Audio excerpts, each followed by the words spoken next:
இருக்கும். வருமா வராதா ஆமா, அப்படிங்கிற மாதிரி. சவுண்ட் வருமா, வெளில வருதா இல்லையா? ஆக்சுவலா நம்ம லைவ் பெர்ஃபார்மன்ஸ் எப்படி இருக்கும் ஸ்டேஜ்ல அப்படிங்கிறத வந்து இப்போ நம்ம நேரடியாவே லைவாவே இப்போ பார்க்க போறோம். அமீனா ஸ்டேஜ்ல இருந்து அவங்க ஒரு சாங்கை வந்துன்னு பாட போறாங்க. அது மிக்சிங்லாம் எப்படி நடந்துட்டு இருக்குது அப்படிங்கிறத நம்ம இந்த இடத்துலயே பார்க்க போறோம். ஓகே. ஸோ இப்போ என் கையில ஒரு மைக் வச்சிருக்கேன். பெர்ஃபார்ம் பண்ணும்போது இந்த மாதிரி இருக்கும். ரிஹர்சல் வரும்போது ம் நம்ம பாடும்போது செக் பண்ணுவோம். நம்மளோட ஓகே. வாய்ஸ் எப்படி அங்க கேக்குது அப்படின்னு. ம் ம் ஸோ இப்போ வந்து என் வாய்ஸ்ல வந்து எதுவுமே அந்த ரிவர்ப் அதெல்லாம் ஆட் பண்ணாம இருக்கு. நார்மலா இருக்கு. ம் ம் ஸோ இப்போ எனக்கு வந்து ரிவர்ப் வேணும். என்னன்னா கொஞ்சம் நிலவு கொஞ்சம் நெருப்பு இப்படி இருக்கும். இப்போ அப்படியே இப்போ ரிவர்ப் ஆட் பண்ணியிருக்காரு. கொஞ்சம் ஒரு எக்கோ மாதிரி ஒரு சவுண்ட் வரும். ம். அப்போ நீ கேட்கும்போது கொஞ்சம் நிலவு கொஞ்சம் நெருப்பு ஒன்றாக சேர்ந்தால் எங்கள் தேகம் கொஞ்சம் நஞ்சு.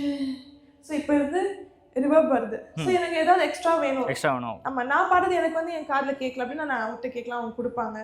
அண்ட் நான் வந்து கொஞ்சம் என் லெவல்ஸ் கம்மியாக இருக்குன்னா லைக் நான் பாடுறது வந்து வெளில சரியாக கேட்கலன்னா நான் ஏற்று சொல்வேன்.